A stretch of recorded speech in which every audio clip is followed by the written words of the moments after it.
Bismillahirrahmanirrahim. Assalamualaikum warahmatullahi wabarakatuh. Alhamdulillahirabbil alamin. Amma ba'du. Ya, salam para subscribe dan subscribe yang mudah-mudahan selalu dalam perlindungan Allah Subhanahu wa taala. Kali ini saya akan menjelaskan beberapa sanksi-sanksi hukuman barang siapa ada santri yang melanggar akan diberikan sanksi atau jenis-jenis hukuman. Jenis hukuman ini ada 3 macam.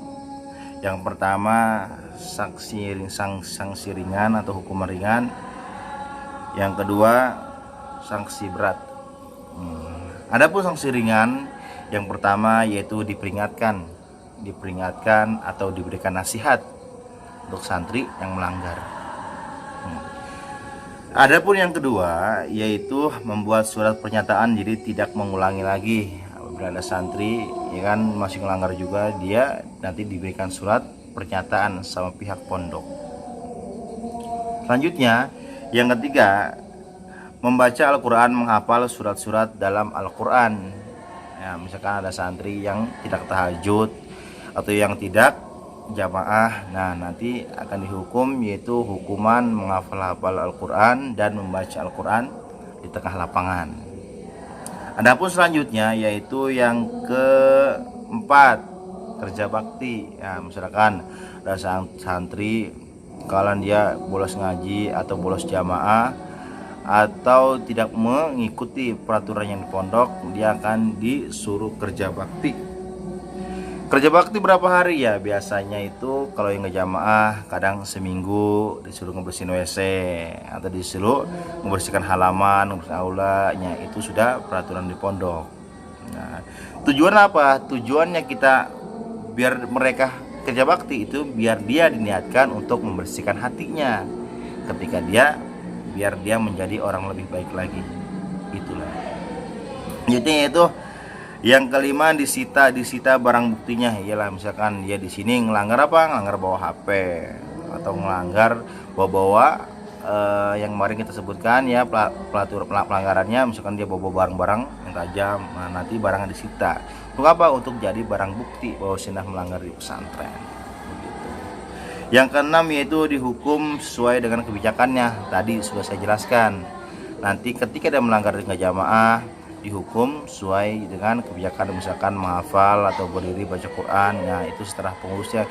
Yang penting itu menghukum dalam keadaan mendidik ya, begitulah tujuan kita itu. Nah, itu sanksi-sanksi yang ringan. Selanjutnya yaitu sanksi ringan itu satu, dihukumnya itu biasanya digundul misalkan ada yang kabur ya kan, ada yang kabur dinasihatkan, dengan nasihatkan dia ulang lagi baru dihukum gundul, dibotakin. Nah, selanjutnya itu sanksi berat. Nah, ini biasanya sanksi berat ini kalau dia memang sudah melanggar, udah melanggar benar-benar beberapa kali mengulangi pelanggarannya. Nah, itu terpaksa kami pihak pesantren langsung memberikan hukum yang berat.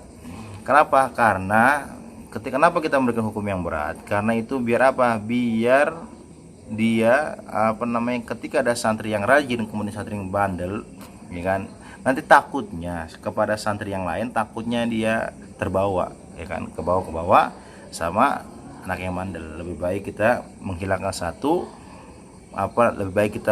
satu, melindungi semuanya, begitu. Ada pun santri yang berat yaitu yang pertama apa? Digundul. Nah, tadi ya kan, hukuman yang berat itu digundul. Kalau ada yang kabur, ada yang ngambil barang orang, atau ada yang ada yang memiliki hak orang lain, ya nanti dia biasanya digundul. Terusnya digundul dia masih kabur lagi, ya barulah nanti tuh kemari tadi kita bikin surat pernyataan. Dan yang pertama biasanya ditandatangan dengan santri sama keamanannya. Ya, ketika dia kabur lagi baru bikin surat pernyataan yang kedua, tanda tangan santri sama pengasuhnya. Ketika itu santri masih melanggar juga, yang ketiga barulah nanti dipanggil kedua orang tuanya. Di situ ada keamanan, ada pengasuh, ada anaknya. Nanti dibotakin di depan orang tuanya, dan dipulangkan kepada kedua orang tuanya. Itu kebijakan dari pesantren. Makanya kalau ada yang kenapa sih santri harus dihukum? Harus dihukum. Kenapa? Karena itu biar menjadi pelajaran kepada santri-santri yang lain. Biar oh iya ya pesantren itu gini. Oh pesantren itu ya.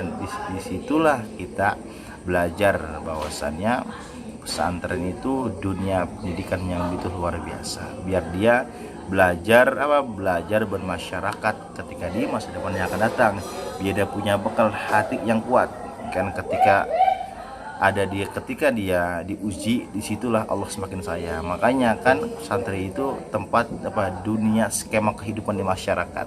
Makanya dari situlah kita harus belajar kehidupan di masyarakat, bagaimana nanti makanya di pesantren itu orang itu berbeda-beda karakternya. Di sini kita belajar memahami sifat seseorang.